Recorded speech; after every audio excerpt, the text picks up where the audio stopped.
We'll start by going over the layers of a wound-specific bandage or post-op site. First thing you want to put on is a Telfa or non-adherent pad. They come in different sizes, shapes. The whole point of this is so that as you're changing your bandage layers, it's not pulling off that fresh wound bed. You can substitute any number of medicated bandages should the need arise.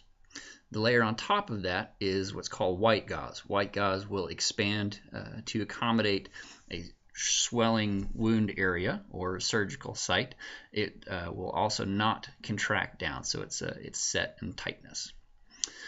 Now we'll transition to if you're just wrapping a leg for support or if it is post-op wound management type of thing. You want some sort of a bulking layer. You can reuse reusable quilt or single-use cotton rolls. A lot of cotton rolls will come with kind of a paper wrap around it. I recommend going ahead and just unrolling that, getting rid of the paper so you don't have crinkly paper underneath the horse.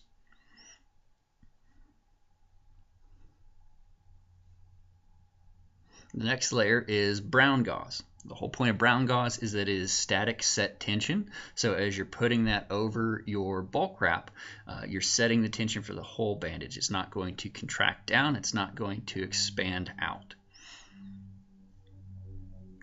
And then on top of that, you'll want to put Vetwrap or Coflex. The whole point of this is that it will constrict down, provides nice support, nice compression, but because it will constrict down, you don't want to put it right on top of the skin. You want some sort of bulking layer underneath it. Then the last thing is Elastikon. This is used for support, tying the bandage into the skin itself and for keeping horses from eating their bandages off nearly as easily. But it keeps the whole thing in place. Lastly, just pop on over, download the bandage layer guide. It's handy to have stall side. You don't have to remember everything else. And then you can also just keep a roll of athletic tape handy. It's a nice extra set of hands. For the first couple of times you're doing bandage changes, I always recommend starting with cotton as your bulking layer. One of the best things about cotton is it keeps you from getting that layer too tight, simply because it will tear. So as you're doing your first couple of bandages, just practice with cotton and it will limit how tight you can get it.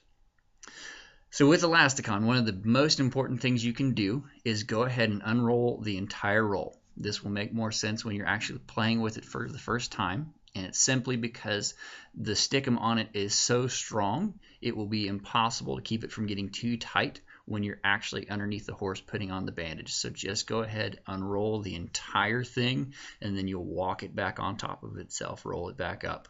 This lets you set the tension when you're actually underneath the horse, and again keeps it from getting too tight.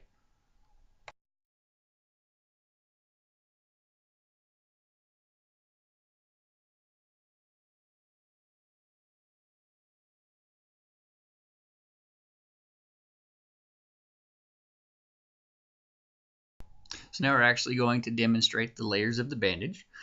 If there is a wound or surgical site, the first layer again is a Telfa or non-adherent pad. If you're actively managing an ongoing wound, then you can substitute some of the other medicated bandage options. This is a great time to use the athletic tape if you're doing it by yourself.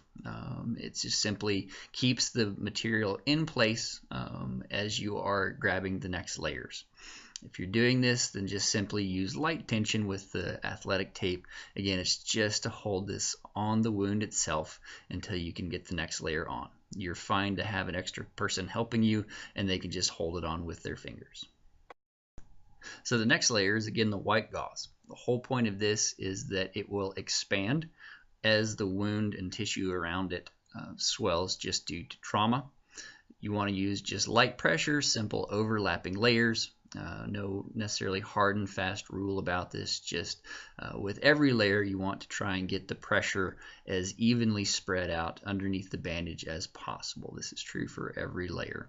Again, just overlapping layers, light tension. This is simply to hold the bandage underneath in place on the wound area itself.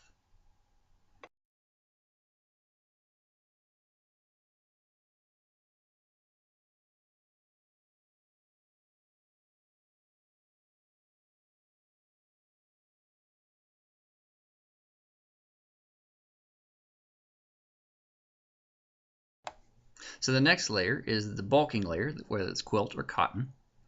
If you're not managing a wound, this is the layer you actually start with. So if you're just wrapping a leg for compression or support, this is the layer you'll begin with.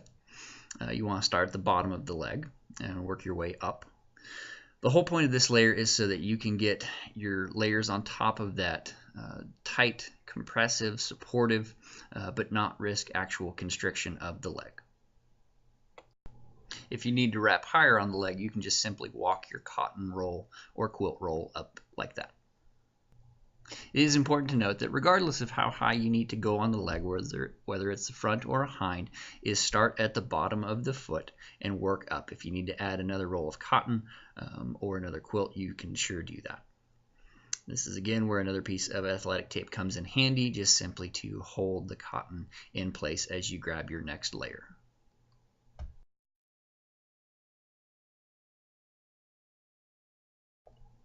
So now that your bulking layer is in place, we move on to the brown gauze. Again, this is nice static support, nice static compression. With cotton a little bit below your layers and cotton a little bit above your layers, we'll see that in a second, you want to put some good firm tension on this layer. With the cotton or the quilt in place, you can't get these layers too tight. And in fact, one of the most common problems is not getting this tight enough. So as you're wrapping it, you want to overlap about half the width, half the thickness. This is just a nice simple rule of thumb to make sure that you are putting even tension throughout the bandage, all the way up, all the way down. Thing I see a lot of times is when you're wrapping around the backside just like that, is you tend to wrap the same spot over and over, and just on the front side that you can see, walk the bandage up.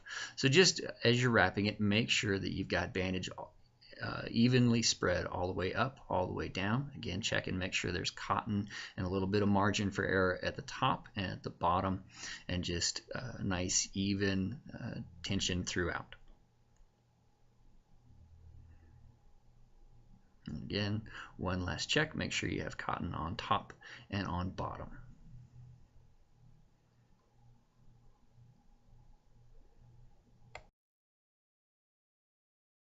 The next layer is Vetwrap or Coflex. This layer is where you get a lot of your good compression, a lot of your good support. It's important to make sure you have cotton showing below and above this layer, simply because this material, again, will continue to constrict down. You want to make sure you have some sort of bulking layer beneath it, so that it doesn't get too constrictive. As you're doing your layers, overlap about 50% over the layer below it. You're moving. One of the most common errors I see with this layer is getting it too loose. Because you've got the bulk beneath this, you really do need to get this as snug as you can. Again, looking for even pressure throughout. Double check, make sure you have cotton showing above it and below it. Nice even layers, nice even overlap.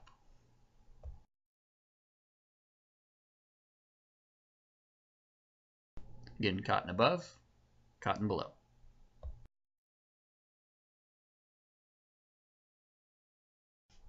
The final layer is Elastikon. This is used for securing the bottom of the bandage in place. Provides a nice anchor to keep the bandage from slipping down. And so because this is on part on the bandage and on part on the skin, this is why you go ahead and unroll to begin with and then re-roll, because you no longer have the protection of that bulking layer underneath. So if it gets too tight, it can be a problem. So with it nicely unrolled, you can set the tension as just a nice light pressure. And again, this just simply serves as an anchor point for the bandage to keep everything else that you've done in place.